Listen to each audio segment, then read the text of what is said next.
What's up, people? It's your girl Tasha. I'm back again with the Saturday Scares.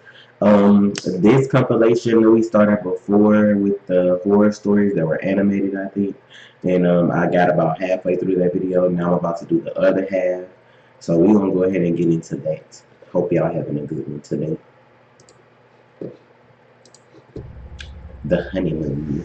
Me and my wife were on our honeymoon in Hawaii. We were on the island of Oahu, sitting on the beach. My wife got up to go to the bathroom, and when she got back, she told me that there was a creepy man watching her walk into the bathroom, and when she tried to walk out, he blocked her path. She only got away because there were two other people walking into the bathroom, so he got out of the way. I asked her what the man looked like, and she looked over, but unfortunately, she said he was gone. Our hotel was walking distance from the beach, so we got back quickly, but we made sure to report the man to a police officer we saw walking on the beach, and then we washed up before going out to eat. We ate at a fancy seafood place and did some walking around afterwards. Close to midnight, we finally went back to the room and began to wind down. Then we got a knock at the door. I looked through the peephole of the door and saw a man in a maid uniform standing outside.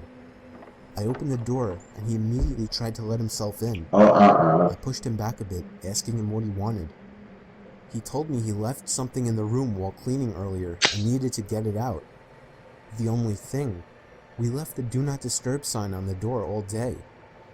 Then I noticed he was making eye contact with my wife. My wife then screamed, "That's the man." Bust his ass. I didn't understand at first, but it was too late for that. The man had already lunged at me, holding my throat with one hand while reaching behind himself. He pulled out a knife and started swinging at me, and if it weren't for my wife coming over and smashing his face with the lamp, I would have been as good as dead. Don't put the blood to your mouth, girl. You don't know what he got. Evidence of the neighboring rooms. One of the women started freaking out and screaming. Had to put hair on the old lady legs. Worse. We called the police, and so did the hotel. It turned into a huge, horrible scene, but we were just happy to be alive. Bitch, can't even go on your honeymoon in peace. Police arrived, and some of the other people around us claimed to have witnessed it all. We still don't know what kind of intentions this guy had, but if I had to guess, I would say he wanted to get to my wife. He must have been one very dumb person to think he would get away with something like this in such a public building. That's crazy.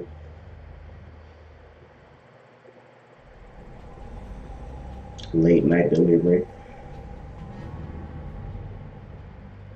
Excuse me. I'll never forget this night. The pizza place I worked at was about to close, and I was getting ready to go home when the phone rang. I was working the counter alone that night, so I was taking calls. I picked up the phone. There was complete silence, so I hung up. About a minute later, the phone rings again, so I pick up again. Still silence. I was about to hang up again when I heard the very weak and cold voice of an old woman on the other end. She said she wanted a regular pie delivered. I remained polite on the phone, but on the inside I was screaming. I just wanted to get home and end my shift. I called out to my boss that somebody is requesting a delivery. He told me I had to go. I was upset at first, but I realized it's another tip, and the old ones usually tip the most, so I decided it was okay. She's gonna tip your ass, right? I took down the address and told her it would be there soon, but she had already hung up. I thought that was rude, but I ignored it and yelled to the chef that I needed one regular. My boss told me to just go home after the delivery as the place would be closed. So a little before 10 o'clock, I got in my car and I got my Freddy into versus Jason, well not versus, but my Freddy and Jason shirt on today for this. The GPS took me to the quiet side of town. I arrived to the house. It was a small, one-floor house on a very quiet and empty block. I took the pizza and walked up to the door and rang the doorbell. There were no lights on in the house. I hoped that she hadn't given me the wrong address. I rang the doorbell again. There was still no answer. I was about to turn my head and saw somebody standing at the window. I got a little freaked out and backed up at first, but I eventually got closer to the window to see the person. It was an old woman, probably in her late 70s. She was just staring at me with a blank expression. How she called for some I pizza? She yelled don't to look her like through the she. glass that I had her pizza. She didn't react to what I said, so I screamed it louder. A big smile ran across her Ooh, face. Not a mm-mm. pleasant, genuine smile. It was a smile that sent chills Sir, down my get the fuck spine. out of there. I still remember that exact face she made through the window. I decided that I was freaked out enough and got back to my Leave car that and shit set the on her pizza in the doorstep and be passenger out. seat. I had to text my boss about this. I shot him a quick text and started my car, ready to get the hell away. I looked to my right to get one more look, to see the man Bitch! standing right outside my passenger side window, giving me Uh-uh. the same stare Who's she'd that given me nice? before. I put my car in drive and floored it down the street, not looking back. My boss Mm, never made me do a late night delivery again. I wouldn't have. Fuck your boss. See, this is why I don't be working late night when you gotta be out like this. Gas stations, all that kind of shit that be open late when crazy people come do shit. Mm-mm. No deliveries. Trick or treat. It was Halloween night of 2007, freshman year in high school, and I was with my friends, Ivan, Ryan, and Jesse. We were all dressed as the Super Mario characters. I was Super Luigi since I Mario. was the second tallest. Ivan was Mario since he's short and buff. Not that Mario is buff. Jesse was Waluigi because he's freakishly tall and skinny, and Ryan was Wario because he's just really fat. So they Wow. were the perfect group costumes for us. We live in a very non-congested suburban neighborhood with a decent amount of space in between houses. On Halloween, that's the worst thing ever. Less bang for your buck. We were trick-or-treating for hours, way past dark, and eventually came a time when most trick-or-treaters were heading home. My feet started to hurt, and I had to constantly switch arms for holding the now 10-pound pillow sack of candy, but we You got promptly 10 pounds ran worth of until candy, our but you bags were complaining? completely full. A lot of the houses by now weren't answering anymore. It was probably past the Take your ass cutoff time home. for giving candy to trick-or-treaters. Approaching our next house, we saw a purple bucket on the stoop, which was the best feeling ever. Ooh, I was they able to already get looking close out the enough to window. realize it was empty, which was the worst feeling ever. I turned around when I heard a knock at the window of the house. We all looked at the window. We couldn't Hell see no. anyone, I don't want no but we candy heard that someone bad. call out, "Wait."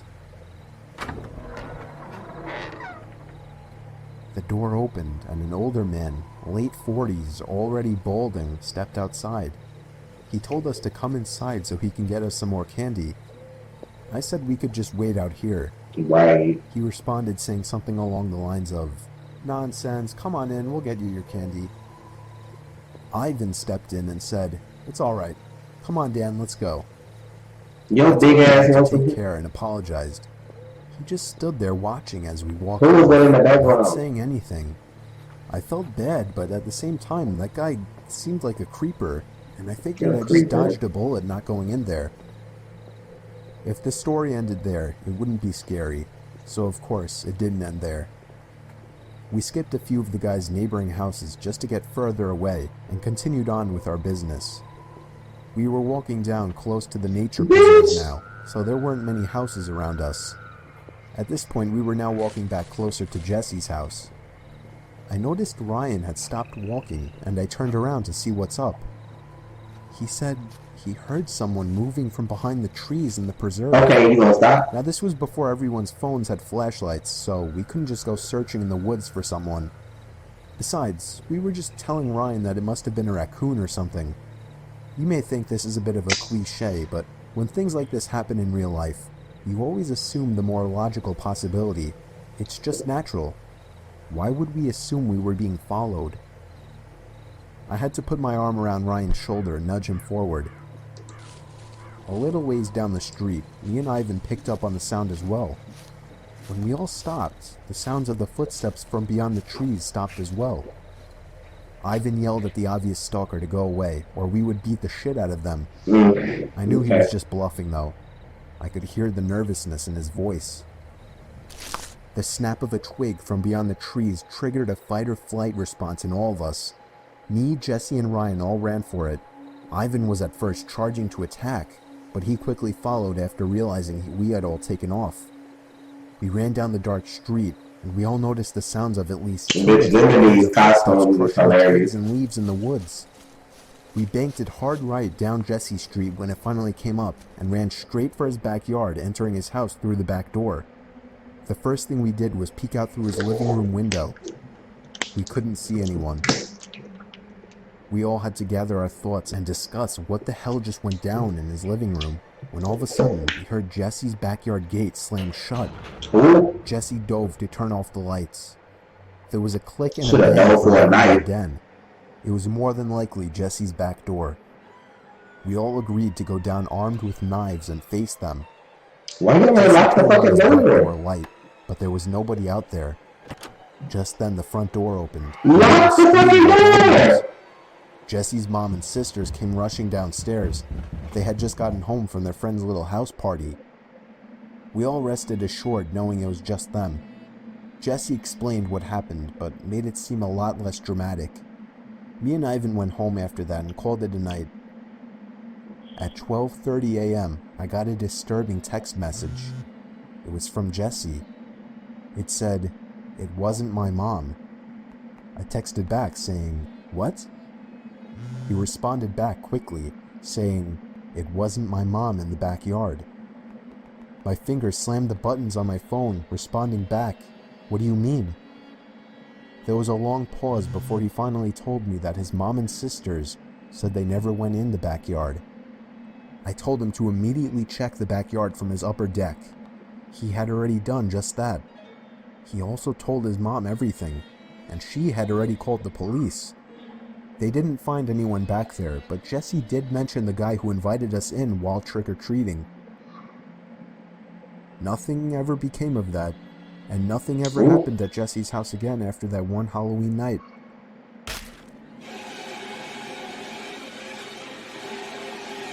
These are more like thrillers versus horror stories because, like, ain't nobody dead. They just kind of You can see some weird nobody's things body. when you're Y'all tired, just getting but the stalked. thing about this story, I wasn't tired.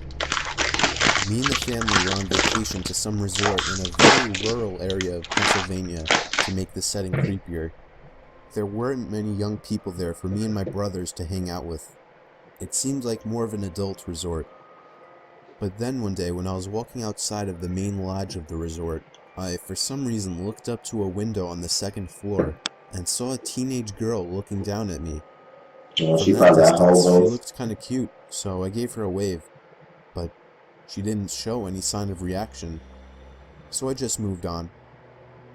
However, later that same day, I was so bored that I was sitting on the swing set at the little playground of the resort, and that's when I saw the same girl again.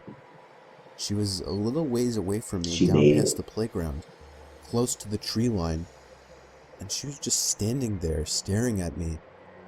Being a teenage guy, my hormones controlled my body, and so I got off the swing and began walking over to her. That's your excuse.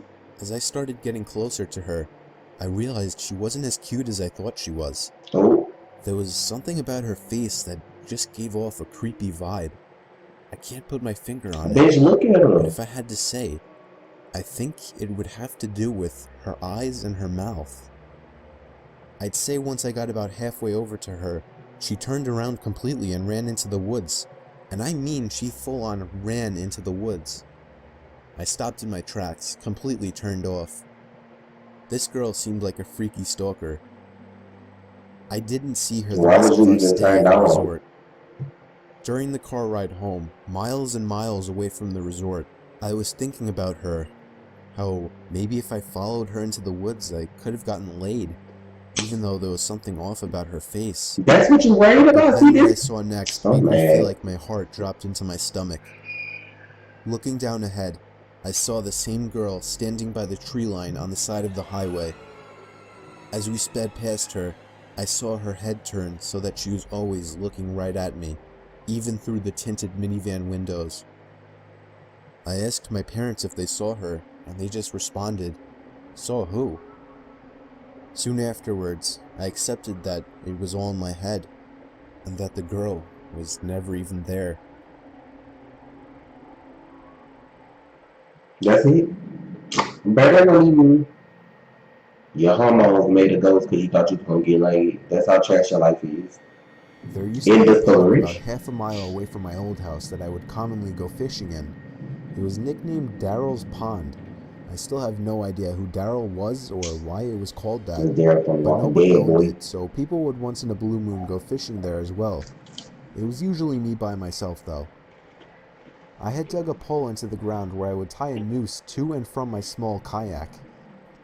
I'd say it was about 3 in the afternoon when I rowed out to the middle of the pond, the sweet spot for getting a decent catch. There was another person coming out from the trees. I waved at him and gave him a smile.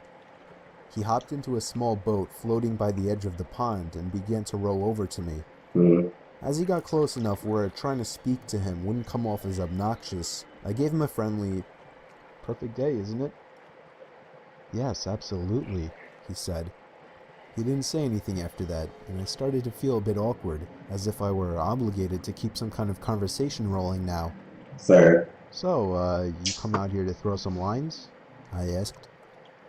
"No, I don't actually fish." So what the fuck you doing in the middle of the "Oh, pond? In well, a it's boat? never a bad day to relax on the pond," I said. He continued to row closer to me until Uh-uh. his boat collided with mine, creating a big thud. I was genuinely uncomfortable now. I didn't feel threatened, just weirded out. I was only 24 years old. This guy looked like he was late 40s or 50s. There was an My awkward man trying to silence. get some young I cheeks. tried to just act like I was focused on trying to make a catch, but by now that wasn't even on my mind. This guy was weird. I didn't know what he wanted, and I was uncomfortable being so close to him. This why you be having I pocket felt him knives and shit looking on at you, because me, people be or at eating. least in my direction, as I faced halfway to the opposite direction of him. I took a quick glance to my right. Yeah, he was staring at me. Bitch, I what decided you to be just sitting there in the ballsy boat and lock staring at eye somebody for? contact with him. After about 4 seconds, he looked away. "So, where Why are you would, from?" why would you I even asked talk him. to him though? "Up there." He pointed behind himself, in the direction of the woodsy hill leading past the dirt road. "Oh, you live by Suffolk?" I asked. No, I'm not," he said. "What made you decide to come out here?" I said. "Why not?" I continued to try and uncomfortably fill the awkward silences that kept coming up. His You ain't responses were gotta talk to dry. this He didn't man. contribute anything to what was barely a conversation. I'm He tired. just sat there not doing anything with half a smile on his face, looking either at me or in my general direction throughout. I was creeped out. My heart was racing at this point. I'd go as far as saying that I was nervous for my life. We were surrounded by trees in all directions in the middle of a pond. I started to row a bit closer to land, but in a very low-key kind of way, trying to play it off as me just trying to find a better spot to find some fish. I was horrified when I saw he was following me. "What a great day, huh?" I Boy, if you felt the don't get shake out in my that water. voice. I got close enough to the edge of the pond where I finally told the man, "I think I'm going to call it a day." I turned to see his reaction. He was still staring at me, but his smile was gone now. "I can't let you leave," he said. He lifted his flannel to expose a handgun sticking out of his jeans Oh, pocket. hell no. As soon as I could process what I was looking at, I dove out of the boat for land, ran the whole half-mile uphill through the woods back to my house, and locked every door and window as soon as I made it home. I pulled down the blinds to the dining room window, leaving it open just a crack for peeking outside undetected. It started to get dark out, and I left every light in the house off, still peeking out to the front yard, making sure I wasn't followed. The time came when I finally decided I wasn't followed. I realize now, like you, that not calling the police immediately was a huge mistake.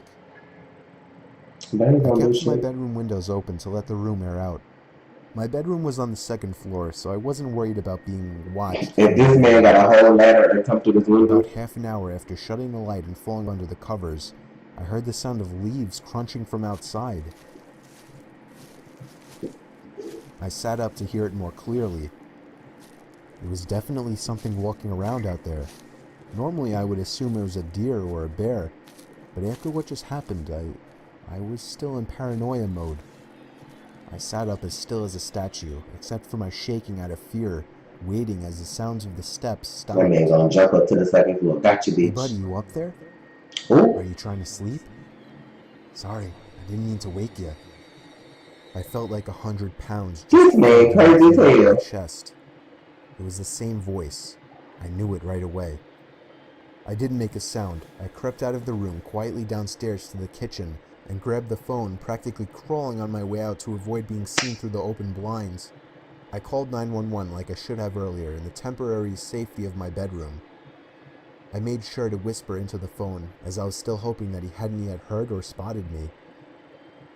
20 minutes felt like an hour as I sat behind my See, this bed, why I do waiting for the woods. police to arrive in constant fear that I would hear 5 minutes or gas less, breaking from and that's still downstairs, too long. or a thud on the back door, or even just a voice again from down below my window outside. The police did a thorough investigation of the property in nearby woods, turning up nothing. They suggested I stay with a friend or a family member for a few days, and so I did. I never heard from or saw the man again, but I still moved a month later. Shit, I I would have been couldn't out deal too. with the At constant least you fear got and some, paranoia of but you being should have watched been got through my out the damn late. windows. I feel Trying to much have a more comfortable conversation. fishing out by the bay now.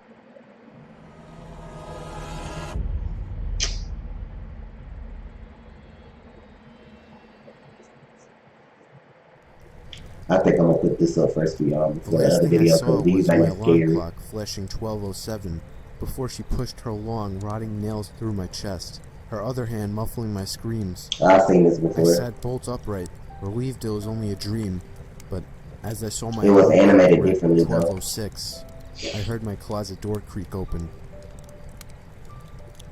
This Growing is up two with cats and Singapore dogs, I stories. got used to the sound of scratching at my door while I slept. I don't think I heard Now this that I one. live alone, it's much more unsettling. Really with the Christmas I snows begin and shit. tucking him into bed and he tells me, "Daddy, check for monsters under my bed." I look underneath for his amusement and see him, another him, under the bed, staring back at me, quivering and whispering, "Daddy, there's somebody on my bed."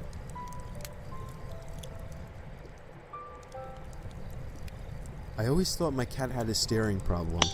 If I y'all wanna never watch seemed to these, be I seen some of fixated these. on The my two face, Singapore story until video one is day when I animated scarier realized than this. that she was Me and really Trey actually hiding watched just that, like behind on the me. channel if you look it up. Cause they made it like Christmassy, like that ain't is that it? Oh,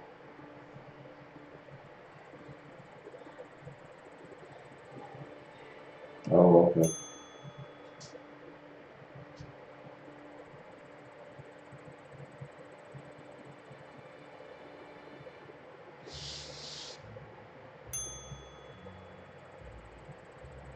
Oh, these are actual Easter eggs.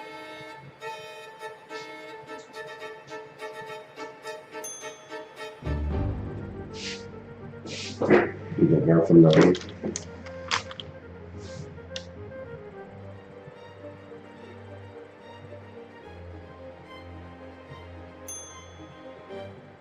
Johnny Brown's living room. That's what they doing with the scary stuff. Though trying to make you say.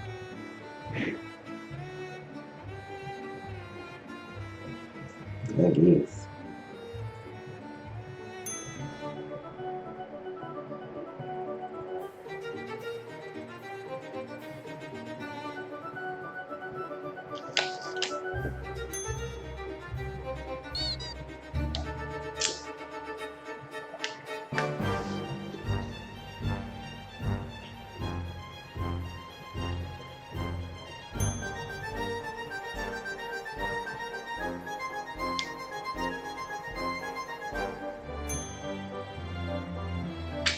I'm tired.